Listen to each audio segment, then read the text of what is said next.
Hey you guys, it's Peter, and welcome to my channel, Peterisms, where I tell stories of my life and just little things that I've learned as I've grown into the person that I am today. And I have both of the Melody Beatty books with me today. These are the only ones I brought. I'm going to try to get through both meditations today. I know I always start one meditation, even if it's just like a one-line, quote or meditation from my other book, the positive whatever book, Kindness and Positive, by Cindy Spiegel, the Cindy Spiegel book. But anyway, even if I only just have one line, I end up talking for 10 or 12 minutes about it. So I'm going to try to get through both of these today. So let's start with The Language of Letting Go by Melody Beatty, which is a sister book to Codependent No More. This is, I think, probably, yes, I do believe, this is my hands down favorite meditation book of life. So let's get into this. Today is the 15th of July. Let's see what it has. Oh, I pulled it right over into my birthday, which we have already passed by that. Okay, July 15th. Oh, yesterday's was good. Okay, July 15th. Family buttons. This is a quote from Anonymous. I was 35 years old the first time I spoke up to my mother and refused to buy into her games and manipulation. I was terribly frightened and almost couldn't believe I was doing this. I found I didn't have to be mean. I didn't have to start an argument. But I could say what I wanted and needed to say. I could say what I wanted and needed to say to take care of myself. I learned I could love and honor myself and still care about my mother the way I wanted to, not the way she wanted me to. Anonymous. Who knows better how to push our buttons than family members? Who, besides family members, do we give such power? No matter how long we or our family members have been recovering, relationships with family members can be provocative. One telephone conversation can put us in an emotional and psychological tailspin that lasts for hours or days. Sometimes, I'm laughing because that is so true, isn't it? Sometimes it gets worse when we begin recovery because we become even more aware of our reactions and our discomfort. That's uncomfortable, but good. It is by beginning this process of awareness and acceptance that we change, grow, and heal. The process of detaching in love from family members can take years. So can the process of learning how to react in a more effective way. We cannot control what they do or try to do, but we can gain some sense of control over how we choose to react. Stop trying to make them act or treat us any differently. Unhook from their system by refusing to try to change or influence them. Their patterns, particularly their patterns with us, are their issues. How we react or allow these patterns to influence us is our issue. How we take care of ourselves, ourselves is our issue. We can love our family and still refuse to buy into their issues. We can love our family but refuse their efforts to manipulate, control, or produce guilt in us. We can take care of ourselves with family members without feeling guilty. We can learn to be assertive with family members without being aggressive. We can set the boundaries we need and want to set with family members without being disloyal to the family. We can learn to love our family without forfeiting love and respect for ourselves. Today, help me start practicing self-care with family members. Help me know that I do not have to allow their issues to control my life, my day, or my feelings. Help me know it's okay to have all my feelings about family members without guilt or shame. This is a really, really powerful meditation. And, for really serious, hardcore situations, this is something that I would definitely suggest going to see, a counselor or a therapist or a coach for, something like that. Because it's not just something that you're going to get out of a meditation book. Sometimes we have such deep-seated wounds related to our relationships with family members that to just say that we're going to get over it like that or set boundaries, it's like, I'll say that in a video, like to learn to set boundaries with family members, and people will say, how do you do that when it's your mom? I don't know. I think it takes a while.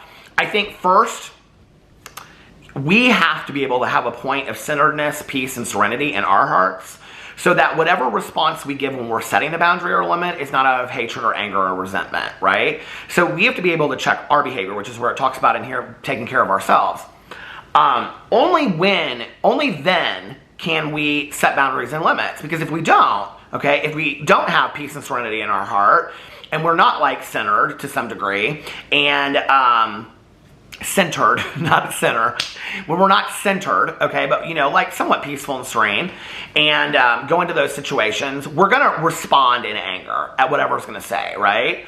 because you don't know what you're going to get. I mean, you might get some real anger back in response, and probably you will, you know.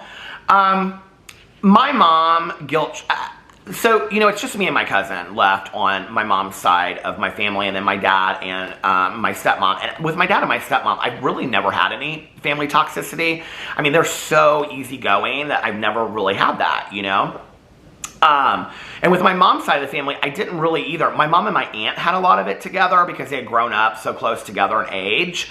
And I mean, and now knowing, you know, stories about my grandmother and how she wasn't around and that my aunt was responsible for my mom, I mean, it makes a lot of sense why, they felt that way. My cousin and I are like, we've always been like brother and sister, and we're even 100 times closer now since all of our parents have passed, which is sad that it took that long, but since then, you know, than we ever were before. But I did have that with my mom. I did. My mom was somebody that imposed a lot of guilt on me. And I just took it. I took it for years and years and years and years. And I remember one night, I've shared the story on here before on this channel. I was sitting in this very condo right over there. The setup was completely different. And I had stopped by to visit my mom. And at the time, I was getting my master's degree. I was in a relationship. I was living with my boyfriend plus my best friend. I was working full-time, and I had a practicum, an internship. I was worn out, okay? I was spread thin, to say the least. And I was trying to stop by and see my mom like 2 to 3 times a week. And I came in and I was sitting here, and we're drinking coffee, and we're catching up, and I come straight from work and stopped over here, you know? And I'm so exhausted. I'm just like, you know, she's like, oh, and, you know, Mrs. Jones from the library, or Mrs. Jones from the church, and, you know, Mrs. Smith from this, and, do you know, so, and I'm like, I don't care about any of this. I mean, I just must have had this look on my face, you know? And so my mom, and then she went into something, and she said, you know, it would really be nice if you could stop by here more. And I said, what? Like, do you know it's like you bust your butt the whole semester to get the best grades you can in a class, and it's like you got a B+ when you probably would have failed it had you not studied it this hard before, and your parents go, well, it's not an A. You know what I mean? Like, it's like that's how it was. I looked at her, I go, what? And she goes, I mean, you don't come by here very much anymore. She's like, I know you have other important things to do. Other important things like getting my master's degree and working full-time, right? So that I had health insurance. And I looked at her and I said, Mom, I stop by here like 2 to 3 times a week. Like, I see you more than I see some of my friends, right? That are important to me, and I don't have any free time right now to do anything. Well, I know, blah, blah, blah, blah, whatever. And I looked at her, and I do not know for the life of me to this day where it came from. I was so worn out with just like everything in my life. I just was at the very end, you know, I just was like, I can't do one more thing. And I looked at her and I said, you know what, Mom? I said, I'm not responsible for your happiness. And I was like, where did that come? My foot just made this noise. I was like, where did that come from? Like, I had no idea where that came from, right? And she goes, excuse me? And I really thought she was going to get angry. And I said, I'm not responsible for your happiness, Mom. Like, I'm sorry that you're sad and, you know, I don't see you a lot and whatever, but, like, I'm busy and I'm trying to make a life of my own. Now, I will tell you that I have had other friends of mine try to replicate this conversation with their parents. And their parents said things to them like, well, you know, most kids should make their parents happy, or you need to stop by. My mom had enough insight and had been young herself and remembered that to look at me and say, do I make you feel that way? And I said, oh yeah, absolutely you do. You absolutely make me feel like I'm responsible for your happiness. And she said, I don't want that. I don't ever want you to feel like you're responsible for my happiness. And you know, it began, you know, we had both been sober at that point, 4 or 5 years, I think. It really began, that was the turning point of us having like really amazing open conversations. That was really the fork in the road of us being able to have amazing adult conversations with each other, you know, where we were able to tell each other what we needed and stuff. You know, I've been sober 26 years and I have the language of recovery. And I've also learned to be patient. I've also learned to be silent at times when I needed to. I've learned to be kind. I've learned, but not always, you know. I've learned to be peaceful and serene. But these are all tools that I have to reach out to and cling to and work with, right? Like, they don't just come naturally to me. What I have learned is when I have to set boundaries and limits, not just with family members, but with anybody, right? Like, I can say things to people. When people talk to me, a friend of mine taught me this one time, and I love this saying. my battery died right when I was getting to the good part. But anyway, one of the things that I have learned to say to somebody when they speak to me in a manner that I don't feel like I deserve to be spoken to, whether this is a partner, a parent, a sibling, anybody, right, that means something to you, is to look at them and say, and a friend taught me this, is to say, you must not think very highly of me to think that it's okay to speak to me that way, right? Because I don't allow people to speak to me that way. And that is one of the things I have had to learn, is that I dictate how people speak to me, right? Like, if people speak to me in really not very nice ways, and I don't really care much about, like, if I don't have any emotional investment in that person, I don't engage with it at all. I don't respond to it. I don't give it any time, or I try not to, okay?